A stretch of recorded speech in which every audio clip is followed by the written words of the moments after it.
বিজয়ের ৫৪ বছর পার হওয়ার পরও আমরা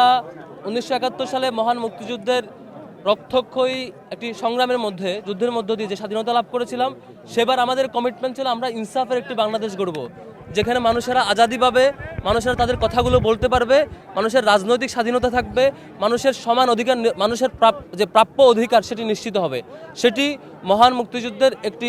বড় কমিটমেন্টের জায়গা ছিল, কিন্তু আমরা সেটি ফেল হয়েছি। সেই জায়গায় আমরা দেখেছি এই দেশে বাকশাল কায়েম হয়েছে, আমরা দেখেছি এই দেশে স্বৈরাচার কায়েম হয়েছে, আমরা দেখেছি এই দেশে গুণ খুমের রাজনীতি হয়েছে, আমরা দেখেছি এই দেশে দিন শেষে ফ্যাসিবাদও কায়েম হয়েছে। সব কিছু ছাপিয়ে জুলাই গণ অভ্যুত্থান পরবর্তী সময়ে আজকে ২০২৫ সালের মহান বিজয় দিবস উপলক্ষে আজকে আমাদের কমিটমেন্ট নেওয়ার জায়গা, ডাকসু সহ সকল ছাত্র সংগঠন এবং সকল ছাত্র জনতার কমিটমেন্ট নেওয়ার জায়গা, সেটি হচ্ছে যেই উদ্দেশ্যকে সামনে রেখে লক্ষ লক্ষ মানুষেরা জীবন দিয়েছে, রক্তক্ষয়ী সংগ্রামের মধ্য দিয়ে আমরা স্বাধীনতা পেয়েছি, সেই কমিটমেন্ট মাথায় রেখে আগামীর বাংলাদেশে ইনসাফ কায়েম করা, মানুষের অধিকার নিশ্চিত করা, কথা বলার স্বাধীনতা নিশ্চিত করা, দুর্নীতি এবং যে গুণ খুনের রাজনীতি ছিল সেটির কবর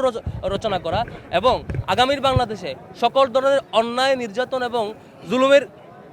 একদম পতন নিশ্চিত করা পর্যন্ত আমাদের যে লড়াই, সে লড়াই জারি রাখবার কমিটমেন্ট নেওয়ার জায়গা এখানে আমরা নিতে এসেছি। তো আজকে ফুল দেওয়া এবং আনুষ্ঠানিকতা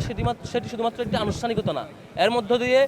আমরা যদি কমিটমেন্ট না নিতে পারি, আজকে এত মানুষ আসার মধ্য দিয়ে এখানে যতই ফুল দিয়ে নেই কেন, যতই আনুষ্ঠানিকতা উদযাপন করে না কেন, কমিটমেন্ট না নিয়ে যদি আমরা আমাদের করণীয় ঠিক করতে না পারি, দিন